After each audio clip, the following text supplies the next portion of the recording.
All right, Shalom. I want to give all praises, glory, and honor to Yahweh, Baal Shem, Yahweh Shai, Baal Shem, Rachak Kodash. Double honors to the apostles and elders of Great Millstone, and salutations to all the hopeful elect pushing out this word in sincerity and in truth. This is Brother DeQuar from the DC camp. I'm coming at you with another lesson, and I'm going to title it Stewards of the Lord's house. Okay? And, hey, that's what we are. That's the role that we are in, to be a steward of the Lord's house. Okay? And I'm going to get the definition. It says, for the English language, it says a person, especially a man whose job is to serve meals and take care of passengers on a train, airplane, or ship. Someone who protects or is responsible for money, property, etc. A person whose job is to manage the land and property of another. And all of that, hey, the Lord's money, the Lord's people, the Lord's land, okay? All of that is what we are responsible for, man. You know? It says a person who manages another's properties or financial affairs, one who administers anything as the agent of another or others, a person who has charge of the household of another, buying or obtaining food, directing the servants, etc. And when we was called into this truth, the Lord decided to give us certain responsibilities, man. You know? He gave us responsibilities to take care of his house, man. Whether it was and the positions that we in, the family he has around us, man, the brotherhood, the church, whatever area we in, we are responsible for that, and they are in our care, you know. But you always must remember that, hey, just like your parents give you responsibilities over something that's in the house, that doesn't mean it belongs to you, you know. So you have to take care of it.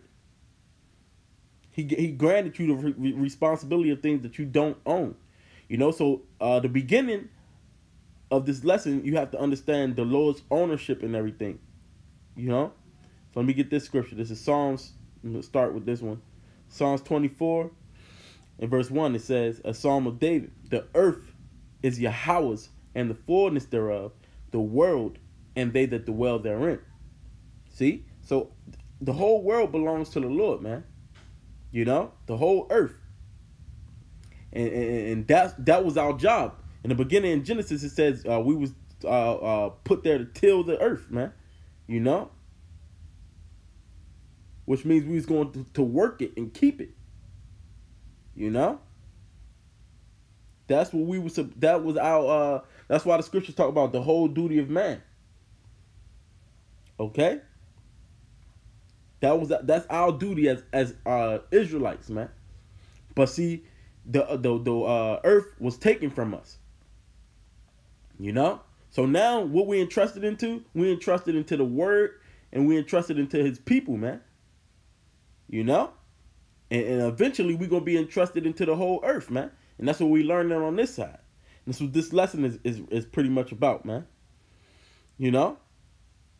So let me get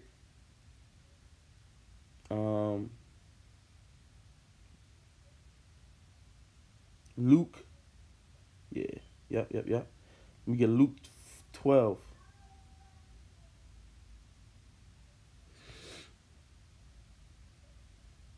This is Luke 12 in verse 40. Let me see where I should start at.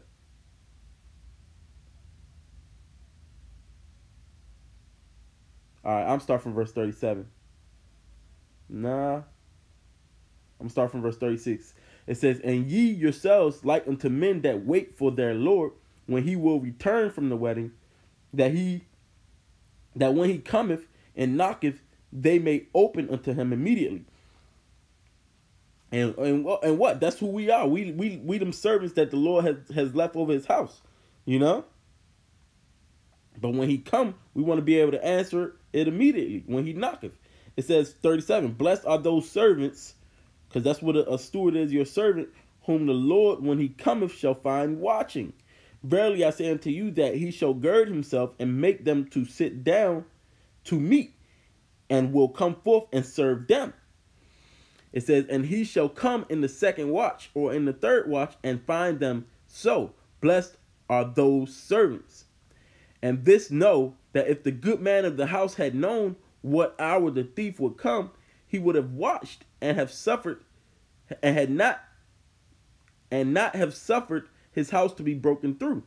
Be ye therefore ready also, for the Son of Man cometh at an hour when ye think not. So we always have to be ready. We always have to be doing the things necessary to maintain the body, man, to maintain the Lord's house. Because you don't know what hours he's going to come, man. And if you're not watching, that's when he's going to come as a thief, man. Verse 41 says, Then Peter said unto him, Lord, speakest thou this parable unto us, or even to all? And the Lord said, Who then is that faithful and wise steward, whom his Lord shall make ruler over his household, to give them their portion of meat in due season?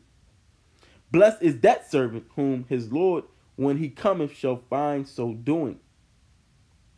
Of a truth I say unto you, that he will make him ruler over all that he hath.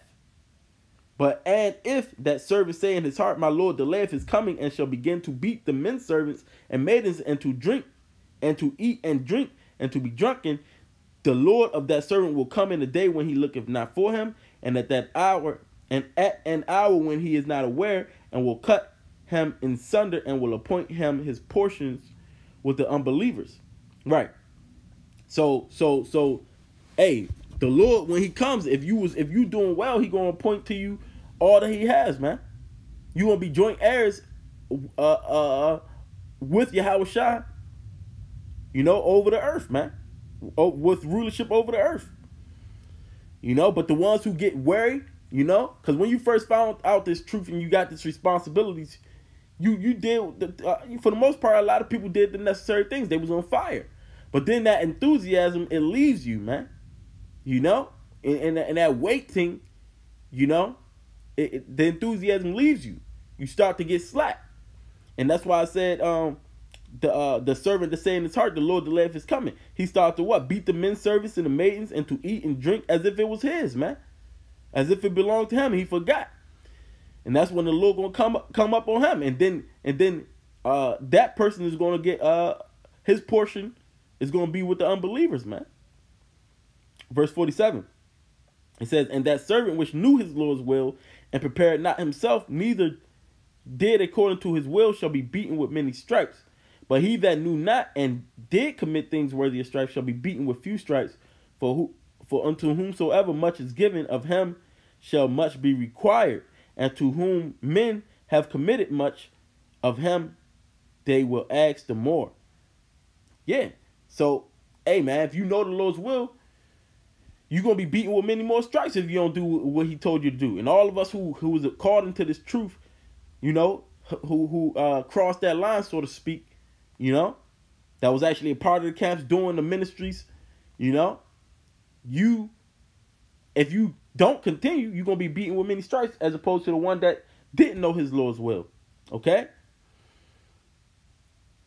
But much is given, much is required, man. So whatever office that the Lord has you in, you're required to do such. Another one. I think it was still, yeah, let me get this. See what this is. 16.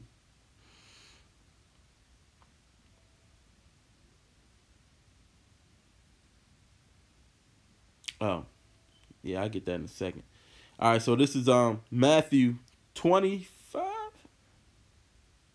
Yeah. Matthew 25. Yeah. This is Matthew 25 in verse yeah, I'm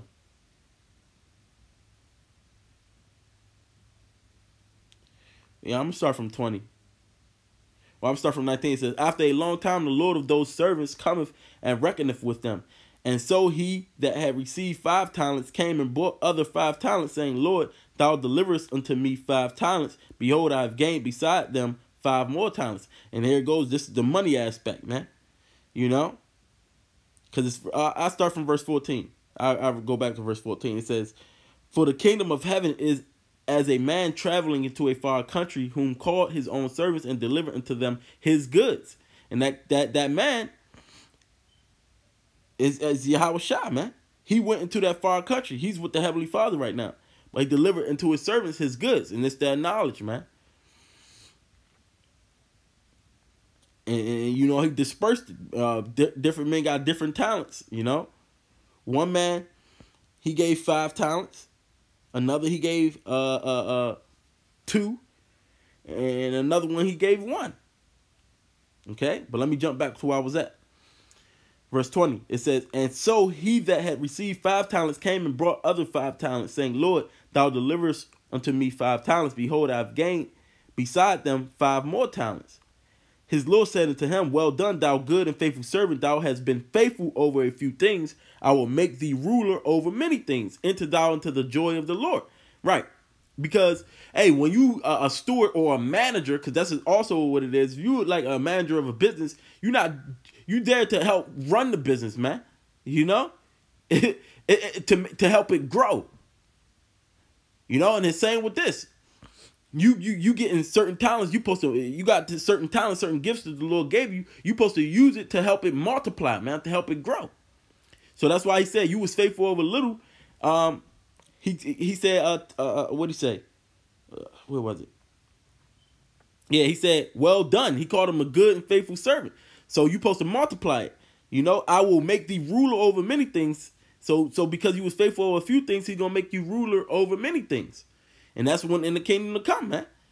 Enter thou into the joy of the Lord. It says, he also that had received 5 talents came and said, Lord, thou deliverest unto me 2 talents. So he also that had received 2 talents came and said, Lord, thou deliverest unto me 2 talents. Behold, I have gained 2 other talents beside them. His Lord said unto him, Well done, good and faithful servant. Thou hast been faithful over a few things. I will make thee ruler over many things. Enter thou into the joy of the Lord. So even if you got less talent than another person, the Lord still equipped you with talents, and you still supposed to make it multiply with what you got.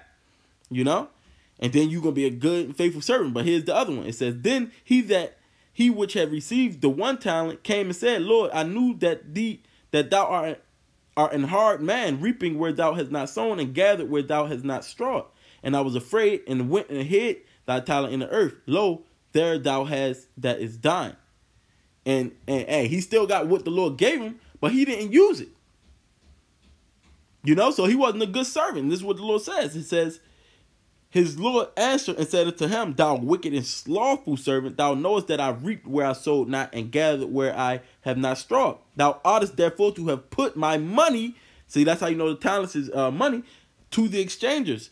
And then at my coming I should have received mine own with usury.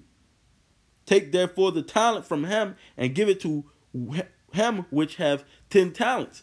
For unto everyone that hath shall be given, and he shall have abundance. But from him that have not shall be taken away even that which he hath. And cast ye the unprofitable servant into outer darkness. There shall be weeping and gnashing of teeth. Right. And that's plain, man. If you ain't do nothing with it, the Lord gonna take it from you, man. And we talking about this knowledge, man. He called you, as stewards and servants into his household, man. And that's what you're supposed to do. So I'm gonna go back. Luke 16:10, that's what I wanted. Or was it John? No, it was Luke. It was Luke.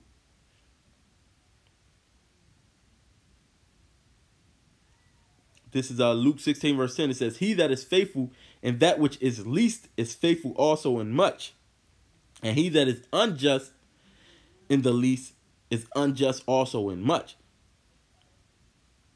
If therefore ye have not been faithful in the unrighteous mammon, who will commit to your trust the true riches? And if ye have not been faithful in that which is another man's, who shall give you that which is your own? Right.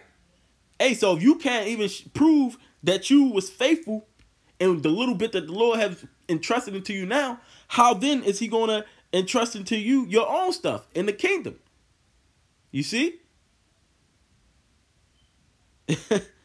So, hey, in order to be chosen, you got to go through this trial period now. You have to be a servant, man. Serving in the Lord's house, serving others, his people. Otherwise, you won't be chosen, man. Simple as that.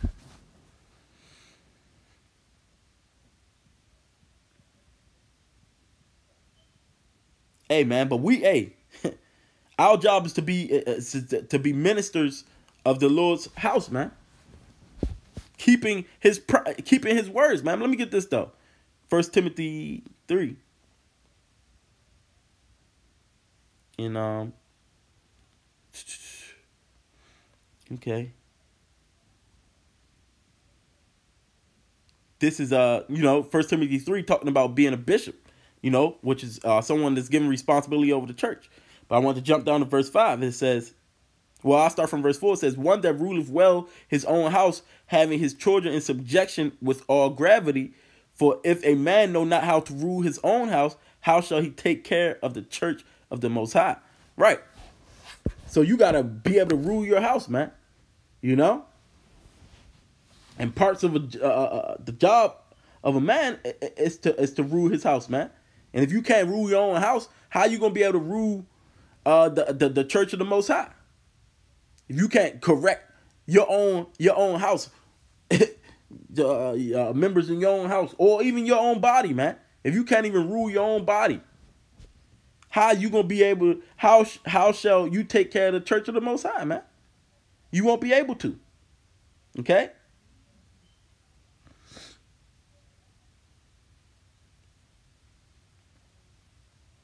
This is 1 Timothy 5 verse 7. It says, and these things give in charge that ye may be blameless, that they may be blameless. But if any provide not for his house, Salah, but if any provide not for his own, and especially for those of his own house, he have denied the faith and is worse than an infidel. Right? Because and we have to provide for our house, man. I remember recently in one of Apostle Tahar's videos, he mentioned that, man. Our seeds, man. They belong to the Lord. So you're supposed to take care of that. So then if you don't, then you have denied the faith. It says you're worse than an infidel, someone that was unfaithful, man. Just wanted to get that quick little point. Yeah. But the stewards, let me get this, because I keep saying we stewards over the Lord's word, man. What is it? I'm looking for it. Salakia. All right, here we go. 1 Corinthians 4. And I'll start from the top. It says, let a man so account of us as the ministers of Hamashiach and stewards of the mystery of the Most High, of the mysteries of the Most High. Moreover, it is required in stewards that a man be found faithful. And that's the exact opposite of what we just read about he is unfaithful and is counted worse than an infidel. But as stewards, we should be found faithful, man. You should be trustworthy, man. So we have to be faithful in all that the Lord has given us. But it says, let men account us as ministers of the Mashiach, as stewards of the mysteries of the Most High. That's our job. Over this word, man.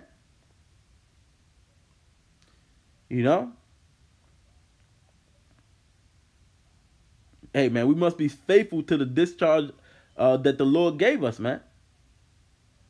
We are stewards of his precious truth, man. And this task is not for the weak-minded, man.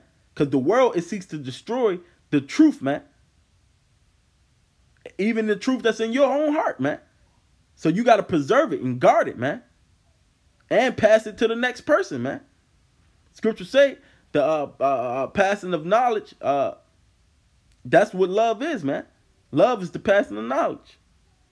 And that's what we supposed to be doing as stewards of this truth, man.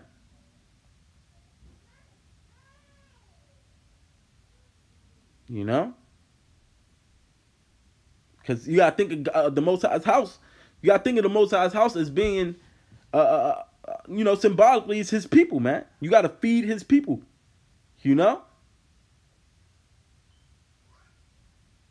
That's what Paul, matter of fact, this is what Paul said. This is Acts 20. It's Acts 20 and 30.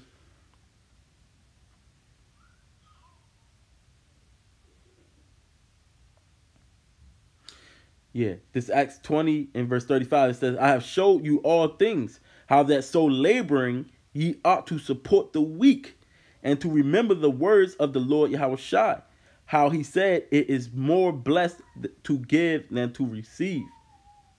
See? So he said he showed them all things, man. How that so laboring ye ought to support the weak. You know, so he showed that as an example. And when you show the right example, then others will follow that. And that's how it grows, man. You know? This is 1 Peter 4.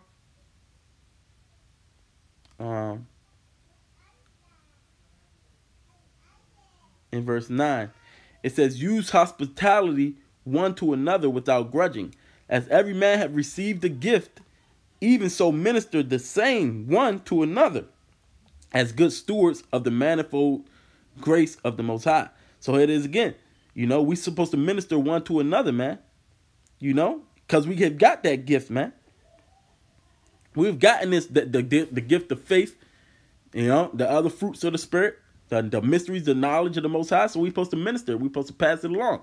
Freely as it was given to us, freely as we give, man. It's just that simple. Okay? This is,